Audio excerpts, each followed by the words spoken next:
There's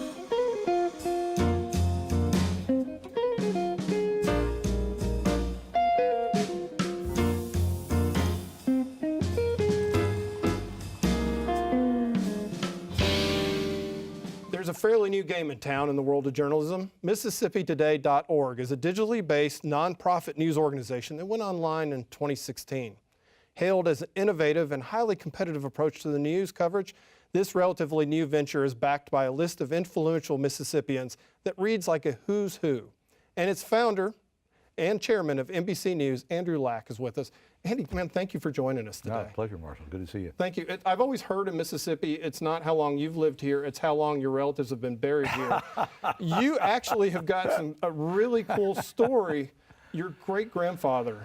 Yeah, I got I'm chasing 150 years almost, or 1870s, 1880s. My great-grandfather came here actually just after the Civil War, and ended up the mayor of Greenville after being the postmaster and the head of the levee board and various other local municipal positions, as well as he was in real estate and a big part of that community, and was mayor for almost a decade. In Greenville. In Greenville. Yeah, great town. Heart and soul of the Delta. Definitely the Delta, and I mean that kind of spurs your love of Mississippi, because you're back here quite a bit. I am. I like to say, and I feel it every time I'm back, which is more and more often. Yeah. I've got Mississippi in my bones. It's in my DNA.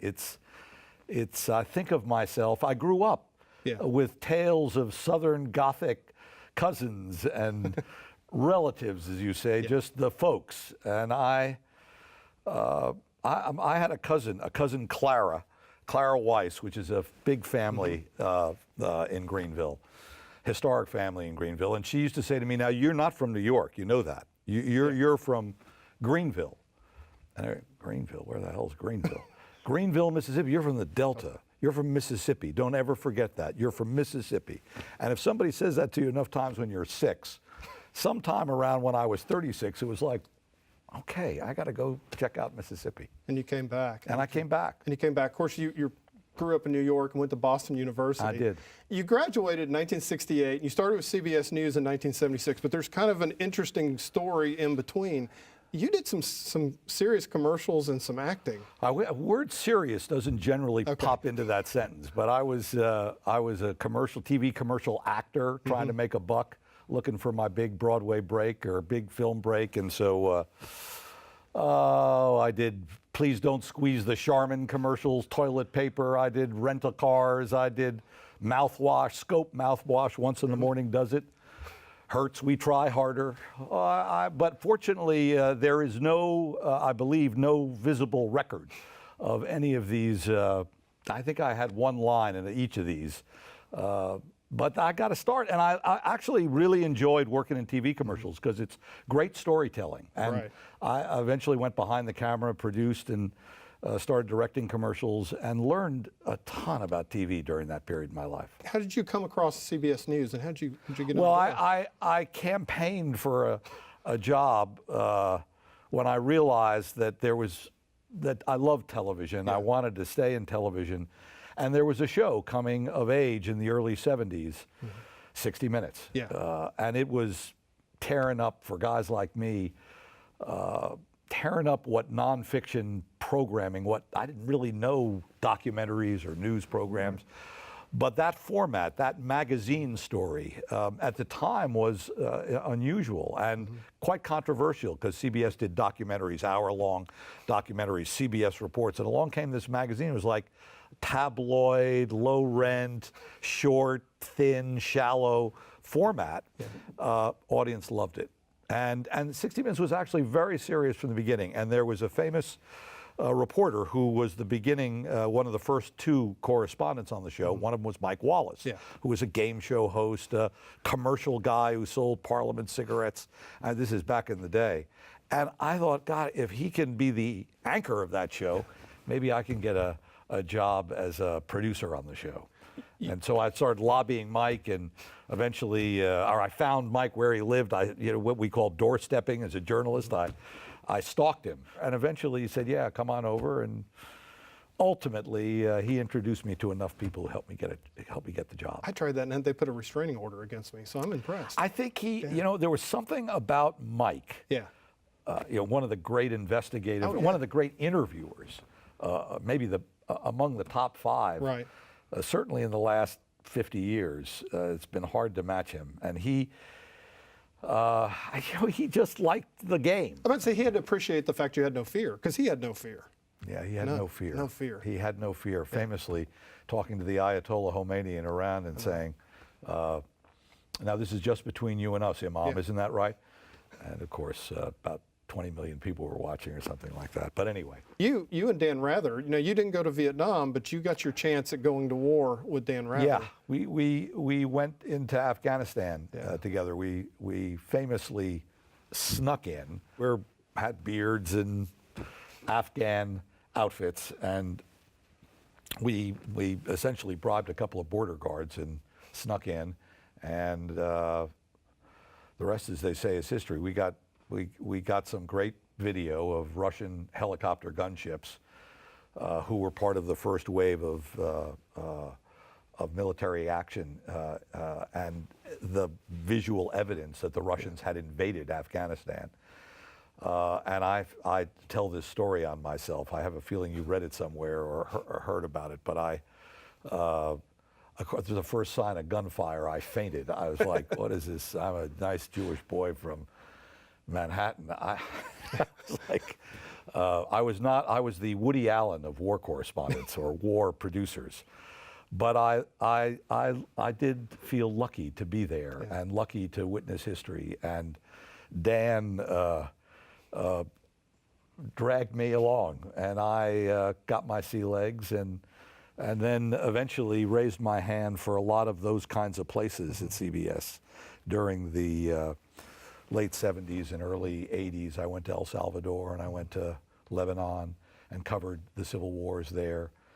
And I was always scared, but nothing like what the cameramen and so many serious war correspondents put themselves there and really put them in harm's way. It's a little, pisher in the back relative to the great work that was being done. 1993, an exploding pickup truck got you to NBC News. That's right. And it was Dateline. I think some people may vaguely remember that. There was a problem with GM trucks, and they couldn't get the truck to explode. They made it explode. But you were hired to kind of come in and turn things around, and boy, did you ever. NBC had gone through every name who was a legitimate candidate to be the president of NBC News during that period. It was a scandal, serious scandal, and NBC News was embarrassed. And all the potential candidates said, no, I don't. And there was a lot of talk during that period that one of the 3 networks was going to go out of business. That there's always been this: the networks are dinosaurs and they'll be extinct anytime now. Here we are, 25, 30 years later, and they're doing fine. But it almost had to be, I'll talk about some of the innovations that you brought forward, like the Today Show. You expanded it by an hour. You brought down the studio that's now so famous right there on street level, so you see everybody with the Hi Mom signs, which was great because it made it seem more real and more dynamic. Then on top of that, you expanded Dateline to several nights a week, which is, kind of what we all expect today. You had, of course, Meet the Press was clicking on a cylinder. I miss Tim Russert. I think we all do. We all do. Brian Williams, you helped bring him forward. Tom Brokaw was doing fantastic, and he ascended to #1 while you were there. So you had a lot of real wins. So it had to feel like in 2015 that Doc came back into DeLorean and said, Andy, your kids are in trouble. When they hired you, because, I mean, you're coming in and you came back because you created NBC. And it's been around 20 years, and it was struggling. So you're coming back now, except one difference. The whole media landscape's changed. Social media and the internet has completely blown up what the old model was. So how was that coming in? Because you had some changes to make, but they weren't really necessarily disruption caused, were they? No, I mean, I came in, of course, to get the Brian Williams issues sorted, and I knew Brian well. I knew the organization well, and I actually hired Lester Holt in my first hitch. So I knew most of the players, and that was really walking in the door. I joke that both times when I came into NBC News, I came in under odd and awkward circumstances. I didn't exactly get the nod to, in the normal way that, generally speaking, those jobs get offered to folks. But I understood the place. I loved the place. I don't know why. Well, there's something about NBC News. There's something about Rockefeller Center. As a native New Yorker, I walked into Rockefeller Center and then went to the third floor where the NBC newsroom there is still a newsroom on 3, or the bigger ones on the 4th floor. But anyway, I felt like I was home, a little bit like Mississippi for me. There are certain places you just know you belong. And I belonged in that role in that moment in time. I had no management experience. Right.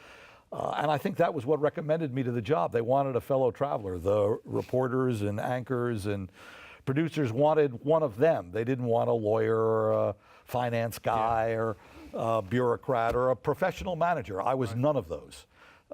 And I couldn't read a balance sheet. I wouldn't know a business model or a strategy, a long 5-year strategy. At that time, I just had no experience with it. But I had 2 great bosses, Bob Wright, who was the president of NBC, and Jack Welch, who was a legendary CEO, who ran General Electric. They hired me, and they said, "Don't worry about the business piece. We'll teach you that." Wow. But make good programs. Just about everything we tried worked. Right. You could. There have been periods in my life where just about everything I tried didn't work. So NBC has always been a lucky place for me to be, and I felt lucky to come back this time. Lucky to be back to work with Tom and with Matt, who I'm quite close to on the Today Show, and Brian, who's done a great job with MSNBC and really helped turn it around. He really has. He's done a good job on doing the breaking news. He was piece. like employee number 8 on MSNBC. People forget he was there from the beginning, as was Brokaw, as was so many of the broadcast types. A curtain had fallen between MS and NBC News over the years, the broadcast and cable pieces.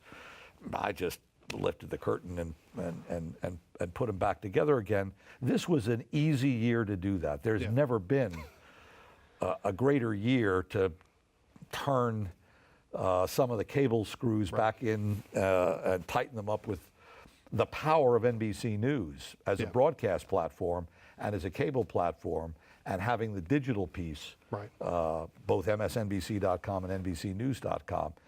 A powerhouse. More Americans, I like to say, and you can hear it at the end of every program, more Americans watch NBC News than any other news organization in the world. Read somewhere that you were a little bit concerned about Tom Brokaw writing The Greatest Generation. It turned out okay for Tom, though. Well, I was selfish about it turned out okay. I'll say, he'll be as much remembered for the brilliance of that book as he will be for the great work he did. And still does as a broadcaster, reporter, anchor for NBC. No, I was selfish. I was saying, you're going to go, it's like you do that on the History Channel. You're anchoring NBC News. You got to be in this every day. We're just turning this place around. We're going from third to first. Tom has an endless, as he is proving every day to this day, endless well of energy. No, I can do both. No, I want your focus to be just on it.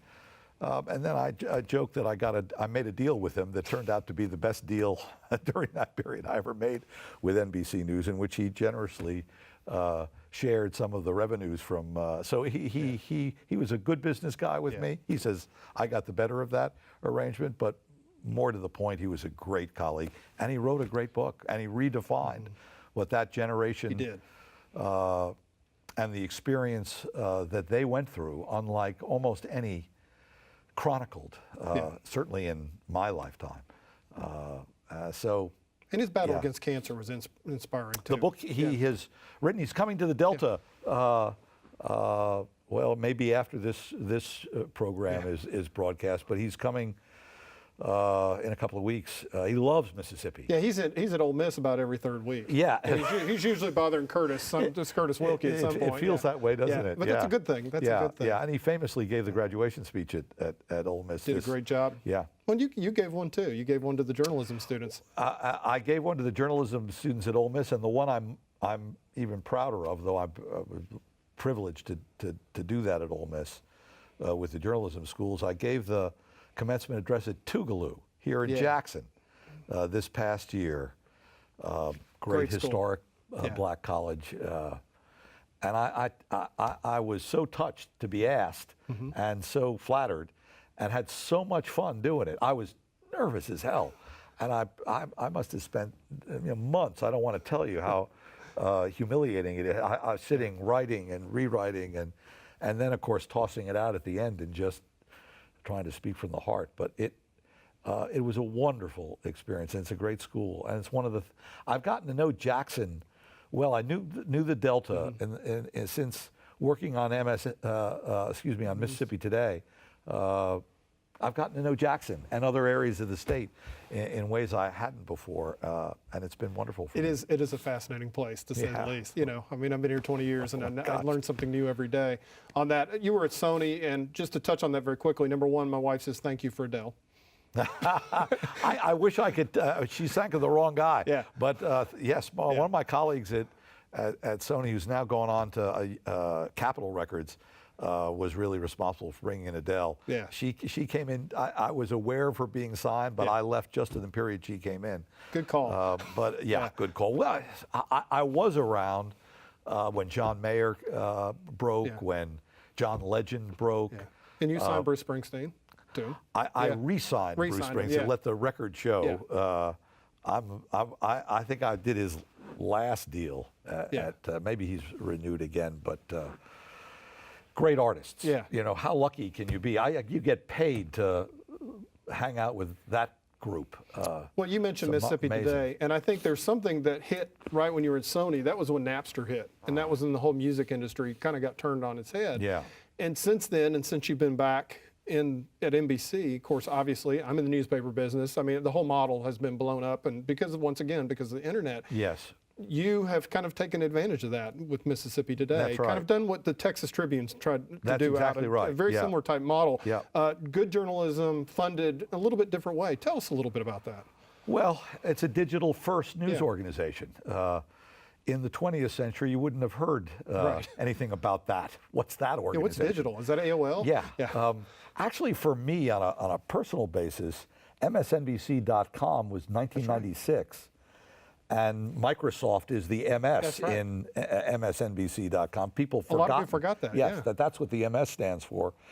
And so I got an early education from Bill Gates and his colleagues, Nathan Myhrvold, some of the early great players at Microsoft. Steve Ballmer was president then, went on for years to be CEO of Microsoft. In any case, they were interested in that media play. Tom Brokaw was instrumental in selling in, why don't we create a digital news organization alongside a broadcast news organization, integrate them. And in those days, Bill Gates wrote a book about this, The Road Ahead, which was essentially in the year 2000, television and the internet would become one screen, would merge effectively. And audiences would interact with that screen. And you could call it TV or you could call it what it is now, which is an integrated experience for viewers who want to watch all different manner and form on various screens they've got. It's really a 4-screen strategy now for folks, and that's what Mississippi Today can offer. It can move across platforms with its video, another word for TV content, but it's video. And in a video world, we're just beginning to see how streaming live, for example, how crafting videos that are anywhere between 2 minutes and 12 minutes and 20 minutes, how they play across platforms. And they want the ability to sit there and tweet at the person or Snapchat Yes. at the person. So like with Mississippi Today, you can contact R.L. Nave on Twitter and you can talk to him a little bit about the story. Right. So with that digital now, it's more three-dimensional than just shoving the story out. That's right. There are many different platforms, social media Yeah. platforms, which you distribute your content to. That effectively are shared content across many platforms, and becomes part of news feeds, whether it's a Twitter feed or becomes part of a Snapchat environment. They're all discrete, Right. yet each is powerful. Facebook being the largest, Incredible. and yeah, we're talking billions of people. Well, Mississippi Today is just in its infancy. We're just a toddler. Right. But already we're seeing pickup on those platforms. And the premise of the organization is that we have to live on those platforms. We're not a newspaper. We're not going to publish a newspaper. We want to live in the next generation where audiences, viewers, users assemble. And that's pretty much in their portable device, their mobile phone. If you said to me, what's the difference between the 20th century in my line of work and the 21st century, I'd say the difference between radio and television and your mobile phone. Oh, I watch Jimmy Fallon on my phone. That's right. You know, it's the So same. it has its own programmatic schemes. Interesting to me that TV clings, that people still like that, those two letters. It means something to them. So you have Google TV and you have Apple TV and you have web TV. Yeah. And so as a TV guy, I love that it's bridged, at least for the first decade and a half of the 21st century. It still has meaning. But that said, it's a new world order, and Mississippi Today is serving that community of interest wherever audiences assemble across all those different platforms. Right. And my strong belief is that to attract the younger audiences, that's where you have to live.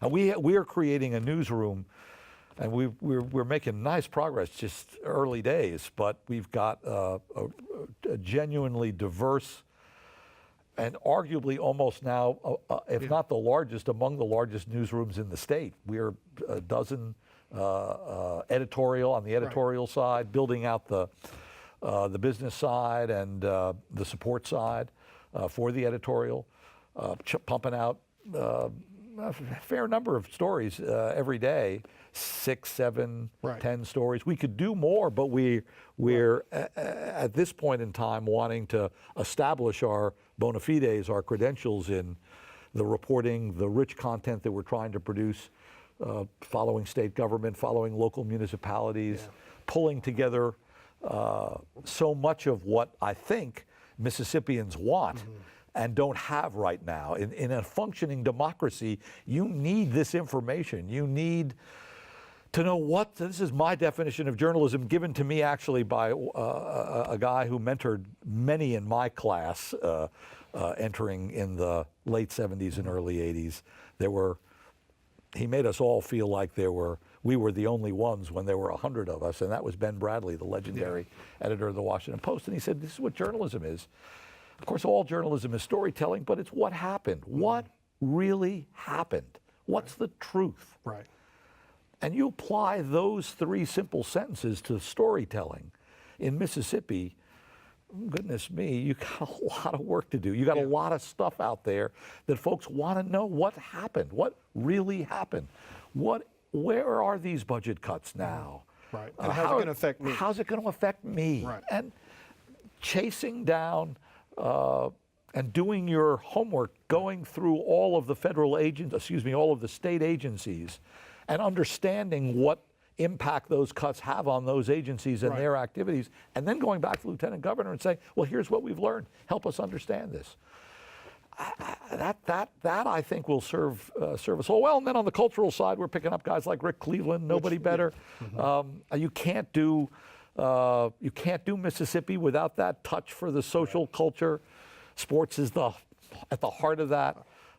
So I love the mix that we're pursuing, where on the one hand, and primarily, we want to bring transparency to a lot of what's happening in the State House as well as in the city halls all around the state, and get people engaged with the civic dialogue that I believe is what we do for a living, whether you're doing it through a political cartoon or you're doing it through a 3-minute or a 13-minute video, or you're doing it through a text-based story that you're running on your desktop, or you're just scanning in your news feed. That's the joy of what we have an opportunity to do, I think, superbly well, and we've got support for it. What you're building is building trust, because you've got people from both sides of the aisle that are helping fund this. Yes. So that's really important. We're not, I mean, you said it at the beginning, we're nonpartisan. Right. We are aggressively covering and reporting, but objectively. Right. Without that objectivity, our credibility, to your point, is diminished. If you think, Marshall, that states are laboratories for democracy, Mississippi is crying out for an honest broker of information, an independent voice that's innovative in its use of its content across all these platforms with rich digital content, but at the same time is trustworthy, is human, is touching people where they live, is covering what they care about, is explaining or questioning what's really happening in your town, in your county, in your village, in your neighboring town, down the highway, down the road, and pull all of that together and connect the dots between public policy and the basic communication and information that we all need to have a true democracy. That's the aspiration. It's all about good storytelling, and Andy, thank you for sharing your story with us today. Appreciate that, Marshall. Thank you.